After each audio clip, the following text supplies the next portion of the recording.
in the early 2000s, like the sense of like wokeness, I would say, in the health space that we now see in the human space is really transitioning into the pet world. And we're realizing, oh, if we read the ingredients on our own food, why are we not doing the same for our dogs? We've brought them into our homes.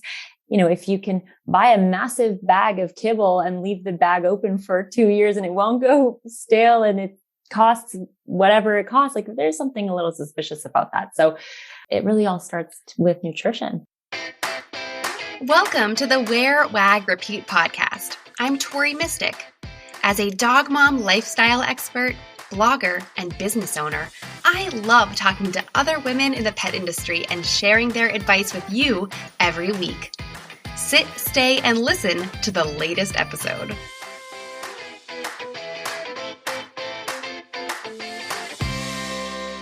In this episode, I am talking to Dana Ben-David of Montreal-based dog wellness brand Healthybud.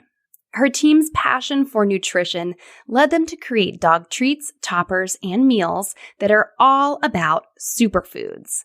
They worked with researchers to ensure their formulas were making the most of each and every ingredient.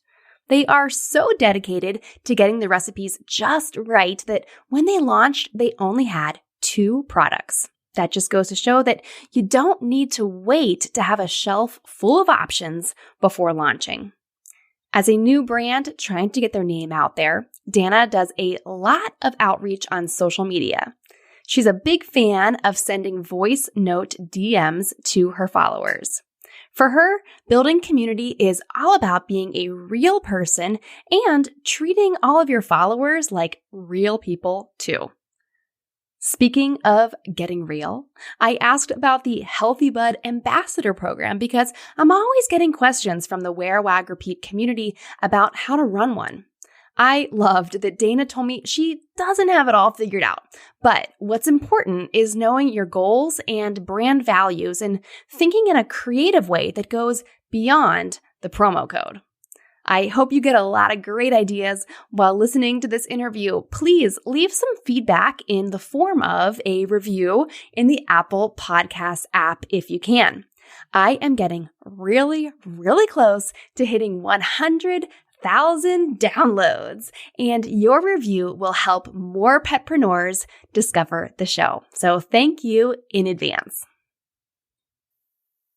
Dana is the co-founder and creative director at Healthybud, a pet wellness brand helping dogs thrive through powerful nutrition, education, and community. As a dog mom entrepreneur passionate about her own health and wellness, she realized how much dogs can benefit from the same superfoods and healing ingredients that she consumes daily. This became even more apparent after losing her dog to cancer and realizing that the pet food space is not set up for our dogs to thrive. Dana and her team are reinventing and modernizing the pet pantry. With a background in architecture, music, and design, at Healthybud, Dana is in charge of social media, package design, community building, strategic partnerships, and marketing, to name just a few. A connector at heart, she has built a tight-knit ambassador community of hundreds of dog parents across North America, empowered to take the best care of their furry friends. Hello, welcome to the show. Hey, Tori. Thank you so much for having me. Thank you for being here and sharing your story. I guess I always like to ask people about the dog who inspired them to get into the pet industry. I think we heard a little snippet in your bio, but maybe you could kind of share some kind of a story and tell us about your dog that you lost who inspired you to go down this route. Absolutely. So actually, it's my now fiance's dog. Her name was Roxy, and she was amazing. She was a golden doodle, and she wasn't feeling well one day. It was a Friday. I think she was maybe 10, 12. I'm not sure exactly how old she was, but she lived what we thought was a really good life. And then she wasn't feeling well on Friday. She couldn't really walk well. And then by Sunday, she was gone. It was like super, super shocking. They took her to the vet to figure out what was wrong. And that was it. So, my fiance started to ask, who's now one of my business partners, he began to ask, like, what did we do wrong? How are we so disconnected? How did we miss this? And was she suffering? So really, I would say that Roxy is the pup behind what got Healthybud really going. But I should also quickly mention that I had a dog named Shadow as well. Like my personal story, it's actually with my own family dog who died in a very similar way. So both these stories kind of coinciding, where we really started to ask questions and start to, question the industry and the pet food space and everything in that realm. Like, what do we really know what's going on? Right. Well, and it sounds like from talking with you that Roxy and I'm sure Shadow as well, you gave them both great lives. I'm sure they were well taken care of. You thought you were doing the best things you could possibly do. And yet something kind of fell through. Yeah. And to be honest, and, just reflecting on the time, like I had my dog over 10, 15 years ago. So I actually can't confidently say that we did the best in terms of nutrition. I would actually argue that we were really wrong in what we would feed our dog. I would never feed my dog that today. But I think that, in the early 2000s, like this sense of like wokeness, I would say, in the health space that we now see in the human space is really transitioning into the pet world. And we're realizing, if we read the ingredients on our own food, why are we not doing the same for our dogs? We've brought them into our homes.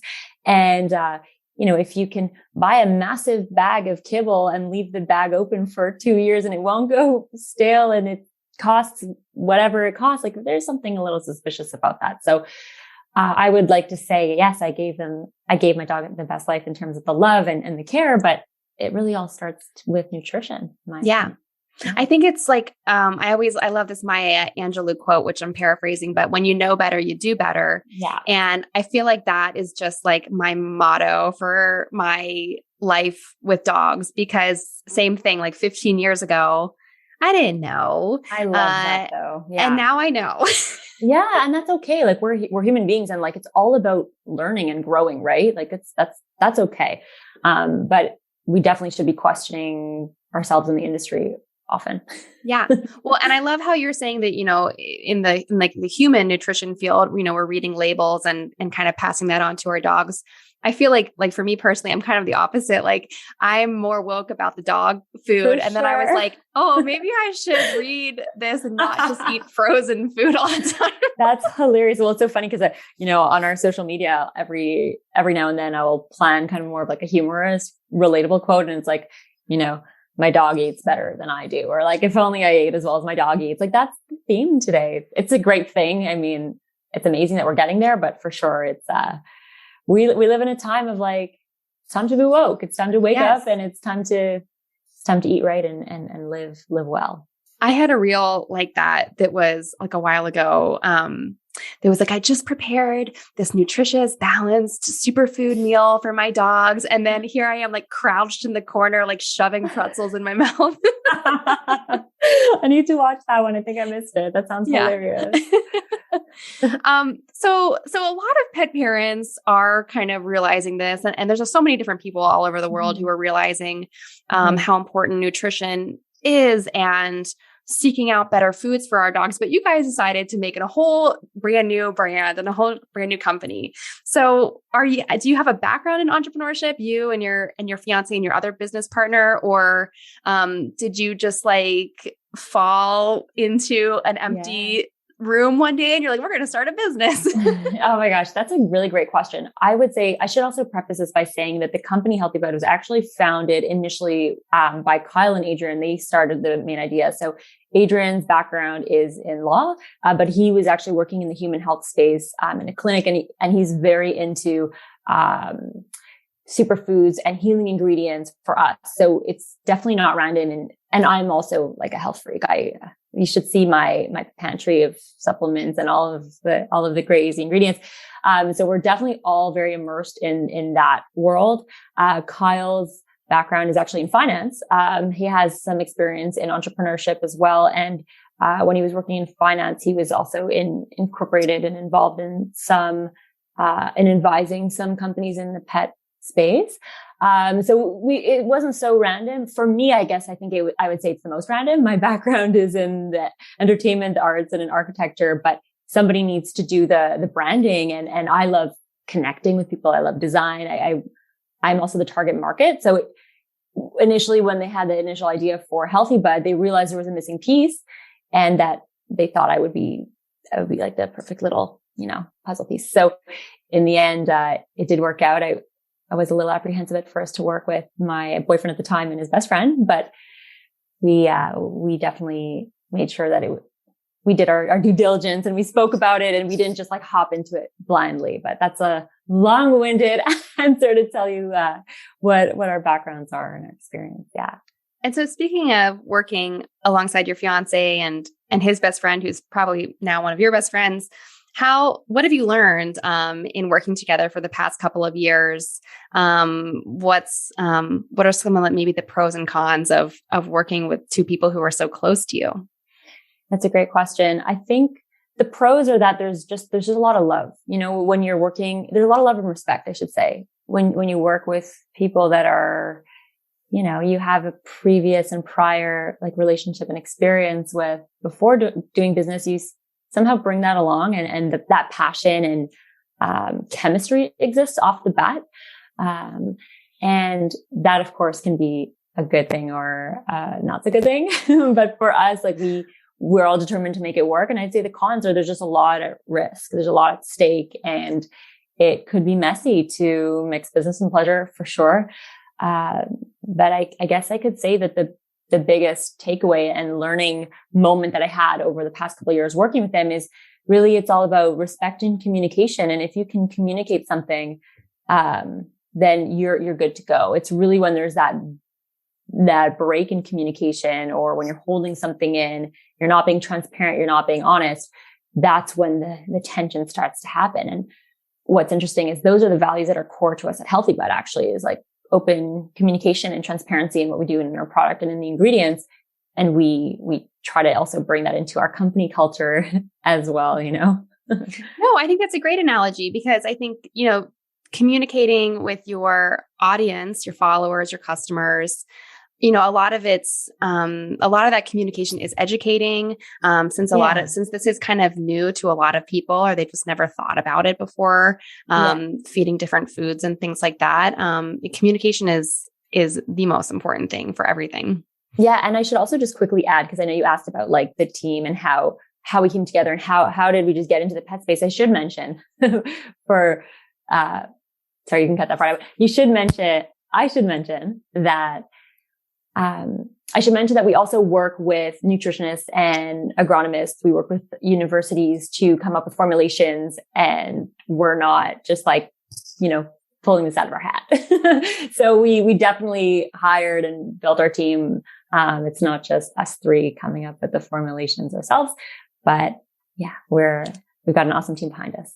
That's such a great point. And so I know I asked you before we hit record, and I don't think we mentioned it, but you said that Healthybud started in around 2019. Mm-hmm. So how much time did you guys spend? And maybe there was like overlap, so it's not like a clear time period, but how much time do you spend doing that kind of like prep work with the nutritionists and the researchers and all of that versus getting it onto shelves and it's a great question. Pantries? Yeah, like the R&D. I mean, a very long time. We actually decided not to launch with our formulations for a couple of years because we knew how much work had to be done and how much due diligence needed to be done. So when we founded our company, we actually launched just with sweet potato and beef lung treats. So that was all you could buy from Healthybud. And all the while we were working with McGill University's Food Science and Nutrition Department. What we really wanted to focus on was dosing protocols and how much of the superfood and healing ingredients do you actually need to put in the product for it to work. So a lot of the times what you'll see companies do is kind of this like marketing play. Well, they'll be like with ashwagandha, and there's like, it's the last ingredient on the list, and there's not enough for it to make a difference. So that's something that really sets Healthybud apart, is like everything in the formulations it's balanced, it's in the right dosage amount, and the ingredients like work together to support, the function, whether it's for the gut or liver health or anxiety. And it's rooted in science pretty much. And we worked with an amazing like agronomist as well, who has made treats in the past in the pet space. And it's been such a fascinating journey to work with such different people in the pet space with different expertise, right? You have like the vets and the nutritionists and the agronomists and everyone coming together with the sole purpose of helping our pets thrive from the inside out, you know? And then most importantly, you have the taste testers. Oh my gosh. Yeah. 100%. And really what's incredible is Healthybud is, and you can see the reviews. I'm not just saying this because I'm one of the co-founders, but like it's the best for picky eaters, because when you're formulating a treat, there's three things you have to take into consideration, or food product. There's the texture, the taste, and the smell.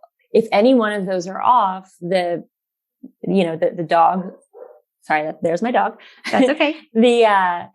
You want to make sure that they won't reject it based on one of those factors. So there's a lot to take into consideration. You can have an amazing formulation, but if the dog rejects it, you don't really have a product.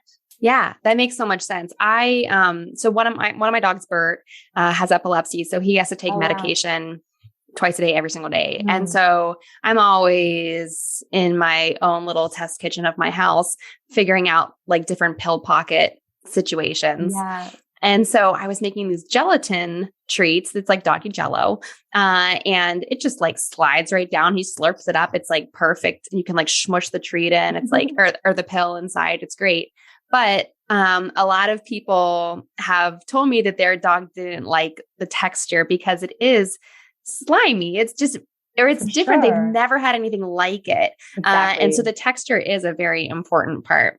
It's a huge part of it too. And that's why we also make one of our toppers, you can actually crumble them. So one of our community members is like, it's like puppy pepper. And I was like, oh, that's so cute. Like you literally sprinkle like pepper on their meals to put the nutrients back in their diet. If let's say the dog doesn't have teeth, or the dog doesn't like the texture of that, particular product. Right, right. So speaking of customers and all your reviews and things like that, you work really hard. One of the things that you do is kind of this community building and ambassador program and partnerships and all of that kind of stuff. So, what are some tips that you have, I guess, for building and a loyal community organically online and not relying so much on paid things? Oh my gosh, definitely never rely on paid things. Don't do that. Don't touch it with a 6-foot pole. It's like the one thing that I would never, ever, ever do is pay for followers, pay for engagement, because at the end of the day, like that, we don't need to talk about how that doesn't work. Well, it's just, you're not getting the right people. You're just like, you're not getting people, you're getting bots, or you're not really getting anything. So for me, it's really about treating an account. You don't look at an account, because right now everything we do is very digital, unfortunately, because I am such a people person and a connector, and I would have loved to build a community through physical events, but we launched, around COVID time, and that just wasn't the reality. So, we made this shift online, and that's how we really built our business and our brand and our community. And I think the first thing is to realize that behind each handle is a person, and you have to look at them as, it's another human being that you're connecting with. And it's up to me to make them feel seen and heard and appreciated and valued. And it will take time to build a community. Where I think at like 12,000 community members right now, just on one platform. And that was just through time and through fun initiatives and organic growth. But we used to have also with our ambassador members, like weekly calls on Zooms and games, and just finding ways to incorporate them, like challenges, asking them questions, letting them know that they're important in your narrative, like in your story, because it's true. Like Healthybud is nothing without, we call them our healthy gang. We are nothing without our community. And these are the people that they're like us. Like we're all pet parents just trying to give the best life to our pets. And I feel so lucky to have an incredible community of dog parents that have been supporting us since day one, or have been supporting us for a month, but they're on the Healthybud wagon. And there's so many ways to build community, but I think the first one is being present and engaging in an authentic way. I can share quickly one thing that I love doing is sending voice notes to community members. It also reminds them that we're real people, because Healthybud on Instagram it's a logo. I'm sure you can see pictures of people and us on our feed, but at the end of the day, I love to just send a message. Hey, it's Dana. I hope you're doing well. Like, happy holidays and thanks for supporting, and writing handwritten notes to our customers and doing all these kind of gestures, Yeah. I love you said voice notes because I think it's partially because I'm just too lazy to type things out. And I think I'm like an elder millennial. So Me I'm like, too. I don't want to type everything. I'm also an older millennial. Yeah, I hear you. Yeah. So I love sending voice notes because it's easier on my thumbs but it does build such a connection. Like, I mean, that's one of the things about podcasting is like when people hear your voice, they feel such a deeper connection to you. 100%. And you can get that through. You don't need a podcast. You can just send people little voice messages on Instagram. 100%. And I think I mentioned to you this also before I clicked record, but like my background is in performance. I'm a recording artist. That's my what I did before, before being a full-time dog mom. No, I'm kidding. It's part of who I am. But the reason why I bring it up is because there's something so powerful about connecting with people through the voice. And when you do that, all of a sudden you're a relatable human being, and you're not just like a brand. You're not just trying to make a sale. You're not just like surface level. Maybe I copy pasted the message. Like, no, you can sense my energy, how genuine I am, get a sense of my personality and feel like you know me. And I want that for our community. I want that for our community members. Yeah. And I think so that when people can hear your voice, then when they read your caption, they can kind of hear you talking in their head a little bit. There's so many influencers who I have never heard their voice, and I can't even imagine what they sound like. Which is crazy. It's like, do you really, really know them? And what makes, who are they? If you don't know what they sound like, I mean, I don't know. That's just I know. So, okay, going back to your kind of ambassador program, and I love that you gave them the name, the Healthy Gang, and talking about all the like little challenges and like engagement. Like we hear engagement all the time, but you were kind of doing it in a more focused, different way. But could you tell us a little bit about this ambassador program? Because people in the Wear, Wag, Repeat community are constantly asking, how do I set this up? What do I do? Yeah. So what's kind of been your experience? So it's been a really crazy experience, to be honest, because we transparently haven't found the solution that we're looking for. There's a lot of things to consider when you're creating an ambassador program. What does your community want? And what can that program offer and why are you doing the ambassador program? Is it for you as a company? Is it for the customers, the ambassadors? Is it for both? What are the features that you're looking for? There's so many different options out there. So certain ambassador programs, are very focused around, here's my code.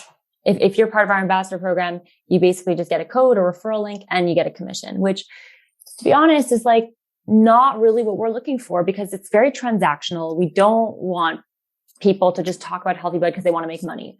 That's literally the last thing we want. So I'm personally trying to shy away from that. Like, we can always have a code, sure, but that shouldn't necessarily be the basis and the foundation of the point of this program. What's important for me as a community builder at Healthybud is to find an ambassador program that engages a community in a fun way. So there's challenges, there's missions. They can get like, bud dollars or bud points or whatever you want to call it. And they can like rank in the community, and they can also connect with the community through the program. And for me, an ambassador program is an extension of your brand and a way to keep everybody, engaged and also rewarding your community. It's an awesome way to say thank you for their support. So it's like, hey, if you've purchased from us 10 times, like I want to give you something, right? So I think a good ambassador program has that like balance of, it represents the values of your company, and also keeps the community engaged. Yeah. I love that. And I think it's so important with everything to consider what the goals are. And I love this kind of shift and this direction away from transactional things to more relational things, because I feel the same way about influencer work, these days is that, brands who just want a one-time thing, here's money, you do this thing. It doesn't excite me. And things that are more of like an experience and a relationship that like gives me energy. Yeah. And you also have to remember that like everyone's doing this now. Like everyone has codes. So it's like, you have to ask yourself like, or you should ask yourself, like, why are you doing it? Is it, if it's to set yourself apart, well, just giving somebody a code or a link is not really going to do that, because every other company can do that too. Right. So my mission is to come up with something really creative, where people will talk about it and be like, oh, look at this like fun, fun activity Healthybud like challenged me to do. And it becomes a trend. And I love it. Well, and I think, you have to kind of stand out and with a product like yours that I think your ambassadors can be like educators for their audience. Like your ambassadors are people who already get it. But maybe they have a lot of followers who don't quite get it. Right. So that kind of, that's important for you guys. But everyone's going to have kind of their own thing. Absolutely. And I should mention, like, really, when we started Healthybud, our tagline was, helping pets thrive through nutrition, education, and community. And while our tagline has changed since then, like the core is still true. Like that's thriving for us is not just food. A dog can't thrive if the parent isn't thriving, right? If the pet parent doesn't, if they're not woke and they don't realize that what they feed the dog is very important, the dog's not going to eat very, very well. Or if they're, if the dog isn't trained well, then how can they thrive? There's like so many elements to it. So we want to really bring our bigger picture vision is this like one-stop shop for just being the best possible pet parent for your dog to thrive. And community is a huge part of that, because I've always relied on fellow pet parents. If I had a question, have you ever experienced this before? Especially if it's the same breed, right? There is this like inherent community created within breeds, I find, you know what I mean? Like, dog, golden doodle dog moms, or like husky dog moms or dog dads or whatever it is. Right. So I think pet parents just like get each other right away. So automatically there's just like this community that's formed. Yeah.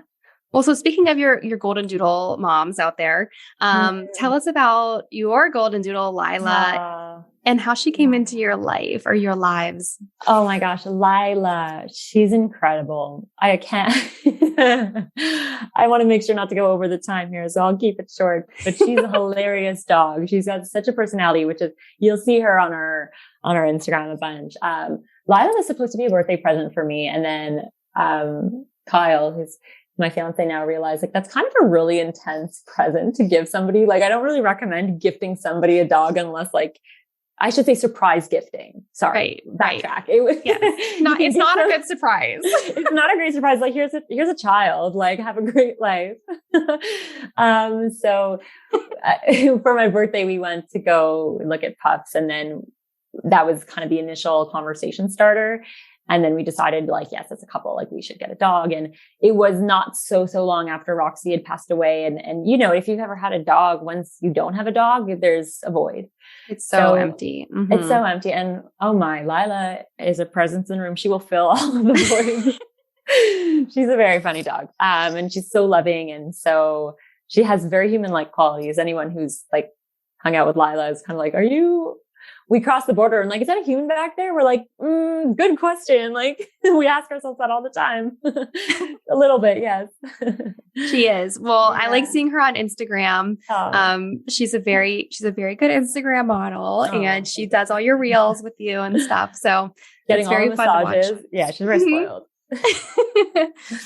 So speaking of, we are kind of out of time. This went so fast. If you could tell everyone where they can learn about Healthybud, where they can find you guys online, that'd be awesome. Yeah, we're everywhere online, honestly. On Instagram, we're at Healthybud.co. Our website is www.healthybud.co, not com. We're on Twitter. We're on TikTok, Facebook. We're all over the place. So definitely, if you're listening to this podcast, DM us or reach out, like, say hi. I would love to connect with you, and we'll send some treats your way as a thank you for listening. So to all the community members of Where Wag Repeat. Oh, that's very nice. And also, you're in Montreal, right? Mm-hmm. Yeah. So we have a lot of Canadian listeners, Canadian people out there. Come connect. Yes, please. We love to connect with the locals. And, listen, we're actually in almost 500 stores across North America, maybe even more now. So we're definitely also building a presence in the States and try to travel and meet our community where we go. But for sure, there's a level of Canadian pride here. So definitely reach out. Yeah, you guys like to stick together. I know how it is. For sure. All right, Dana, well, thank you so much for making the time for us today and sharing your story. Thank you for having me, Tori. It's a pleasure. What did you like most about this episode? Find me on Instagram at TMystic and let me know what intrigued you or what questions you have about starting or growing your own dog-inspired business. You can also screenshot this episode and tag me in your stories. I love to see who is listening out there. Some of the best conversations happen after the episode, right? So track me down over on Instagram or join the Wear, Wag, Repeat Labs Facebook group to connect with other dog-obsessed entrepreneurs. And as always, you can find all the links and resources discussed in this episode at wearwagrepeat.com/podcast. See you back here next week.